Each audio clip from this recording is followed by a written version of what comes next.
Tác giả của cái cuốn sách này nó dẫn đến việc là cái cuốn sách này nó được trình bày theo một cái bố cục và theo một cái cách tiếp cận nó rất là đa chiều.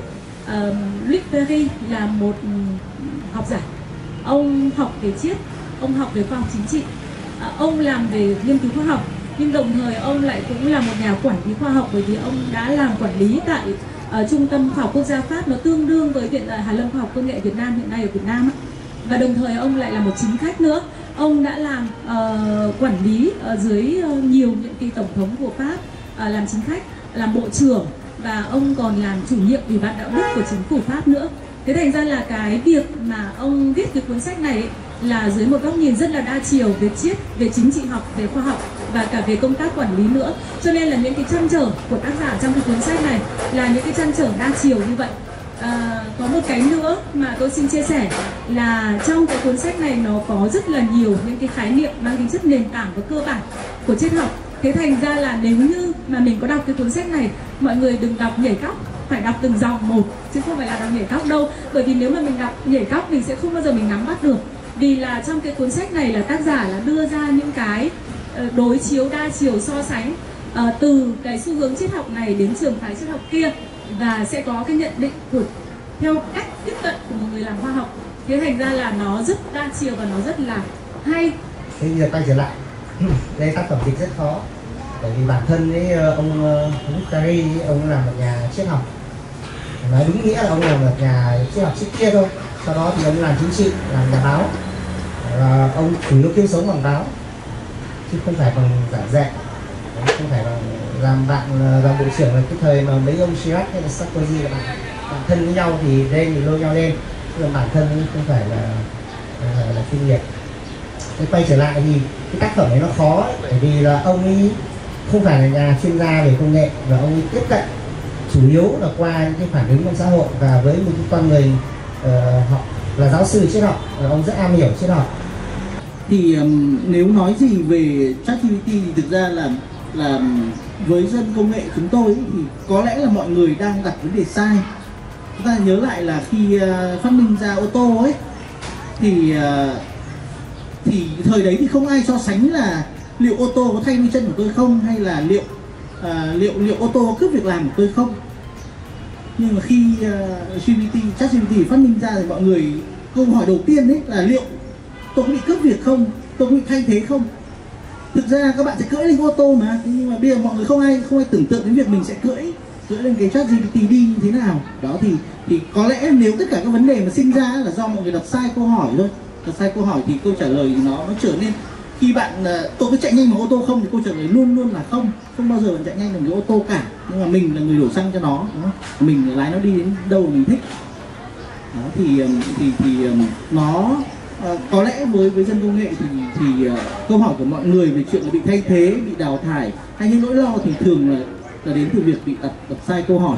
Monsieur, en écrivant ce livre, votre but est-il d'avertir, de réveiller les gens et de les sortir de l'ignorance et de l'hébétude pour provoquer une véritable prise de conscience et une réaction que vous jugeriez nécessaire? Oui, d'abord, je pense qu'il y a deux questions. Il y a une question scientifique et il y a une question philosophique. La question scientifique, est-ce que vraiment on va rallonger considérablement la vie humaine? Est-ce qu'on va retarder la vieillesse et la mort? Est-ce qu'on va augmenter le temps de la jeunesse? Parce qu'il ne s'agit pas d'augmenter la vieillesse, hein, sinon ça n'aurait pas grand intérêt. Il s'agit de retarder la vieillesse. Si vous voulez, le slogan des gens qui travaillent aujourd'hui sur ce qu'on appelle aging en anglais, donc sur la question du vieillissement, c'est l'âge sans la vieillesse. Vivre plus longtemps, mais sans les soucis de la vieillesse, sans les rhumatismes, sans les cancers, sans les problèmes de neurones qui ne se connectent plus, etc. Et donc, l'idée, c'est de retarder la vieillesse. Donc, est-ce que c'est possible scientifiquement? Et puis, il y a une question philosophique et même morale, spirituelle. Est-ce que c'est souhaitable? Est-ce qu'on en a envie? Est-ce qu'on voudrait vivre fût-ce en bonne santé, même si c'était en bonne santé, est-ce qu'on voudrait vivre 150 ans? Est-ce qu'on voudrait vivre 200 ans?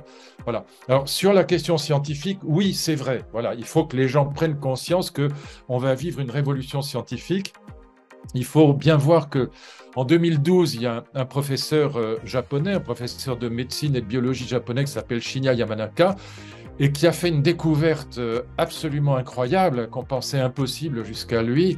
Il a été capable de transformer des cellules différenciées, des cellules d'adultes, en l'occurrence des cellules de la peau, des fibroblastes. Il a été capable de transformer ces cellules différenciées en cellules souches originaires.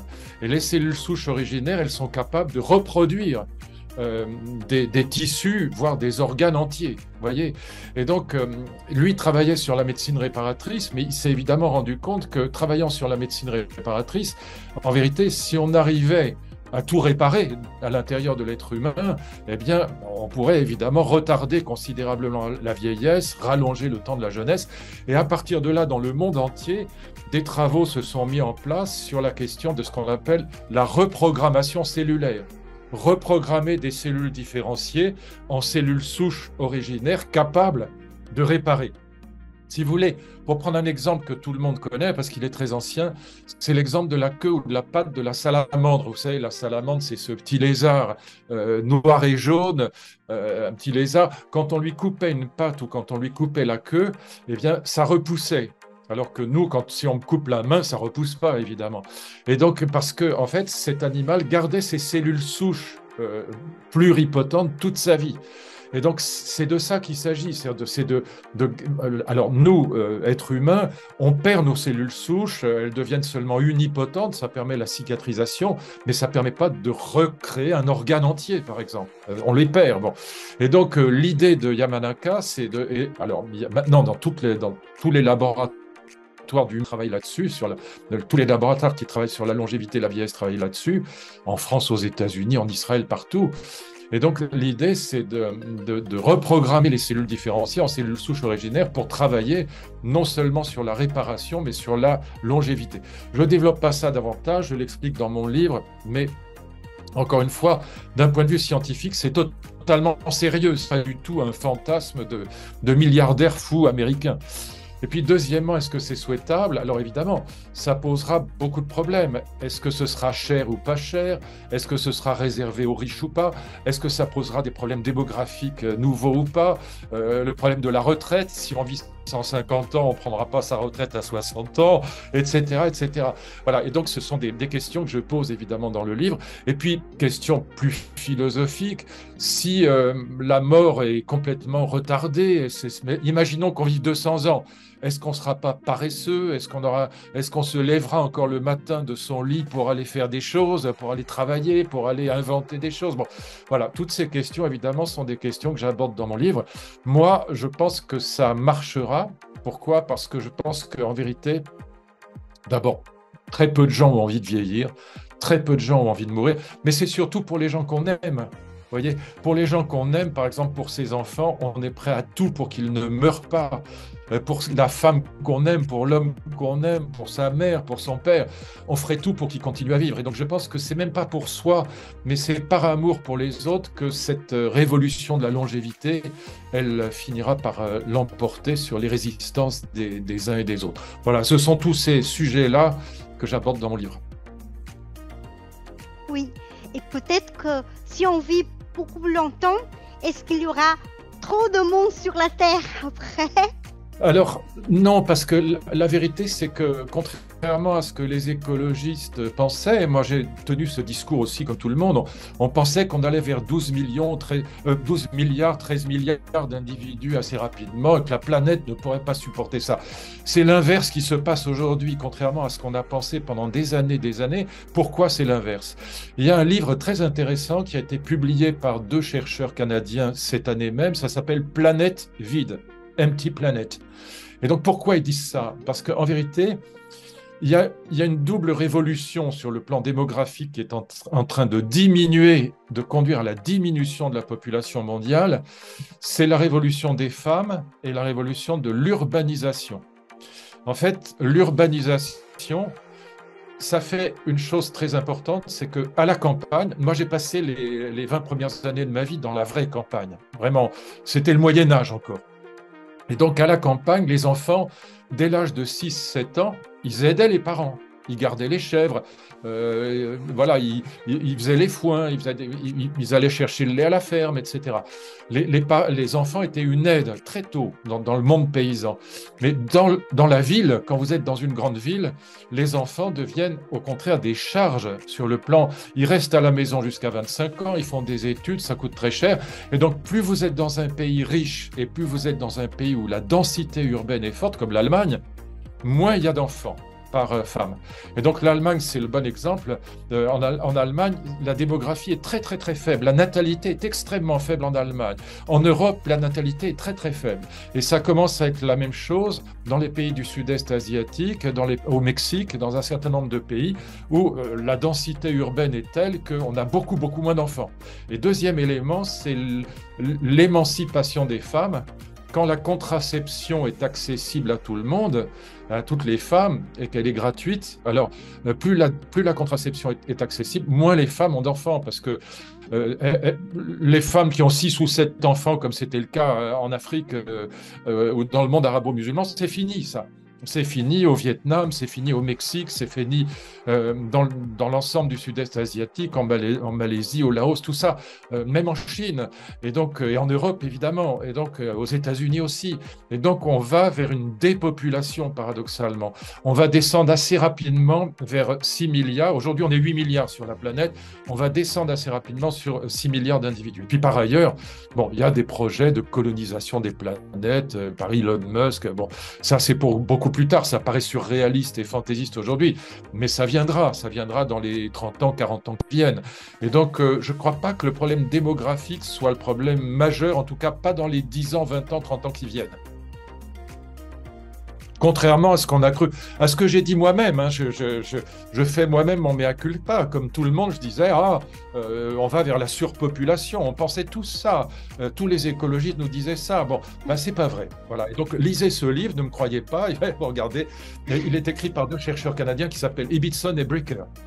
Planète vide, Empty Planet. Donc, selon vous, depuis la parution de l'ouvrage La Révolution transhumaniste, les recherches et l'intérêt des intellectuels sur cette question ont-ils évolué? Et la perception de ce qu'est le transhumanisme et les questions qu'il pose est-elle, selon vous, la même partout dans le monde? Et particulièrement, est-ce qu'il y aurait des différences fondamentales entre l'Europe et l'Asie? Oui, il y a des différences fondamentales, et en particulier avec la Chine, parce que les Chinois sont très, très en avance sur ces questions de biotechnologie au sens large. Pas simplement transhumanisme et longévité, mais biotechnologie au sens large. Aux États-Unis aussi, le projet d'Elon Musk, Neuralink, d'augmenter la capacité du cerveau humain de refaire quand on vieillit. Vous savez, on cherche le nom de quelqu'un quand on vieillit, on cherche les noms, ça a passé 50 ans, 60 ans, même le nom d'un ami, on se dit, mais je l'ai sur le bout de la langue, je cherche le nom. Le projet de Neuralink d'Elon Musk aux États-Unis, c'est de restituer, enfin, j'allais dire de manière simple, les connexions entre les neurones, qui sont en fait des connexions électriques. Mais vous savez, moi, j'ai fait 3 ans de biologie sérieusement, et puis il y a longtemps, mais j'ai continué toute ma vie à travailler dans ce domaine-là. Donc, c'est des choses que je regarde de près. Je ne suis pas simplement un spécialiste de l'idéalisme allemand ou de la mythologie grecque, mais vraiment la biologie me passionne. Et donc, le projet de Neuralink, c'est de redonner pour aller vite à quelqu'un de 90 ans le cerveau d'un gamin de 20 ans. Voilà, c'est ça le projet. Et donc, du côté des États-Unis et de la Chine, on est très allant, on est très, très en avance, on est très dynamique sur ces questions de biotechnologie. Ce qui me frappe toujours en Europe, et en particulier en France, chaque fois qu'on évoque la longévité, chaque fois qu'on dit aux gens « Est-ce que vous voudriez vivre 150 ans ?» Ils comprennent immédiatement que ce qu'on veut faire, c'est augmenter la vieillesse. Ils disent « Non, je ne veux pas ». Alors que quand ils ont un cancer, et qui vont chez le médecin, et que le médecin leur dit écoutez, si je vous soigne, vous vivrez 10 ans de plus, 20 ans de plus. Si je ne vous soigne pas, vous mourrez dans 6 mois. Mais ils prennent les 10 ans de plus, ils prennent les 20 ans de plus. En fait, ils n'ont pas envie de mourir. Mais ils ne comprennent pas le problème. Ils pensent toujours que augmenter la longévité, c'est augmenter la vieillesse. Ils ne comprennent pas que c'est augmenter la jeunesse. Voyez. Et donc, et puis il y en a qui disent, mais de toute façon on mourra quand même. Mais évidemment qu'on mourra quand même. L'immortalité, non, c'est une blague. Évidemment qu'on mourra quand même. Mais reprenez le problème du cancer. Si on me dit, je vous soigne, vous avez 10 ans de plus, ou je ne vous soigne pas, vous mourrez dans 3 mois, je prends quand même les 10 ans de plus, évidemment, même si je sais que je vais mourir quand même au bout. Donc il y a énormément de réflexes, pas de réflexion, mais de réflexes assez stupides, en vérité, assez bêtes. Les gens disent « Ah non, non, je ne veux pas vivre 150 ans ». Ils pensent au grand-père qui emmerdait tout le monde avec sa guerre de 14 et et qui était gâteux dans un fauteuil roulant, mais ce n'est pas de ça qu'il s'agit. Il s'agit de vivre plus longtemps, jeune et en bonne santé. Et si les gens réfléchissent à ça, une fois qu'ils ont vraiment réfléchi à ça, encore une fois, très peu de gens ont envie de mourir. Très peu de gens ont envie de vieillir. Vieillir, c'est une plaie de vieillir. On a des rhumatismes, on pense moins bien, on est fatigué, on n'arrive plus à courir, on n'arrive plus à sauter. Bon, et donc, personne n'a envie. On est moche en plus, on vieillit, on a des rides, on perd ses cheveux. Bon, personne n'a envie de vieillir. Et donc, la vérité, c'est que. Et en plus, comme je vous le disais tout à l'heure, pour les gens qu'on aime, on n'a pas envie qu'ils meurent. Donc, je pense que simplement en Europe, dès qu'on parle de transhumanisme, les gens s'imaginent que c'est un rêve de milliardaires américains fous, mais non, pas du tout. C'est une vraie révolution scientifique sérieuse.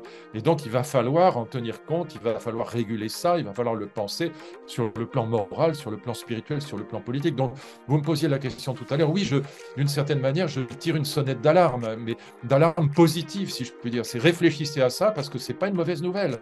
C'est aussi une bonne nouvelle, très bonne nouvelle. Et d'après vous, dans un monde où les conditions de vie deviennent plus complexes et difficiles, le transhumanisme promettrait-il le salut de l'espèce humaine? Oui, parce que en fait, on a toujours le sentiment que son époque, elle est très difficile. Mais regardez le monde dans les années 30, dans les années 50, dans les années 60, il était 1000 fois pire qu'aujourd'hui. Enfin, regardez le monde. Dans la vieille Europe, on a Staline et Hitler. Et puis, regardez la révolution culturelle chinoise dans le monde asiatique. Regardez le désastre au Cambodge.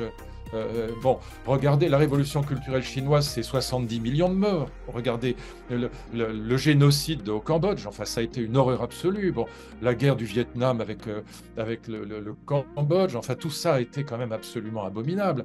Et donc, que ce soit dans le monde asiatique ou que ce soit dans la vieille Europe, les années 30, les années 50, les années 60, 70 encore, elles étaient abominables. Et au cœur même de l'Europe, dans les années 70, l'Espagne, le Portugal et la Grèce étaient encore des pays fascistes. Donc les choses vont quand même beaucoup, beaucoup mieux. Regardez l'histoire de la longévité. Regardez pour l'Europe, pour la vieille Europe, je n'ai pas les chiffres pour le Vietnam, mais pour la vieille Europe, l'espérance de vie des Européens, je vous donne les chiffres pour la France, mais enfin à peu près pareil dans toute l'Europe de l'Ouest, l'espérance de vie en 1900, elle est de 45 ans. 45 ans. Aujourd'hui, c'est 80 ans pour les hommes, 85 ans pour les femmes. On a fait des progrès dans le monde de la démocratie, dans le monde scientifique, dans le monde de l'espérance de vie. On a fait des progrès dans l'éducation des filles, considérable, à part évidemment en Afghanistan. Mais sinon, dans le monde entier, l'éducation des filles a formidablement progressé depuis les années 50. Bon, il y a quand même d'extraordinaires progrès. Donc je pense que, voilà, ce monde, il dépend de nous qu'il soit encore meilleur, mais ça dépend de nous les humains. Après, c'est notre responsabilité à nous. Mais l'idée que ça va plus mal qu'avant est une idée tout à fait fausse.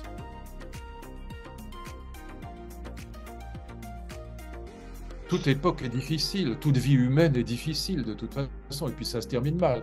Mais encore une fois, notre époque, elle est quand même meilleure que toutes celles que l'humanité a connues.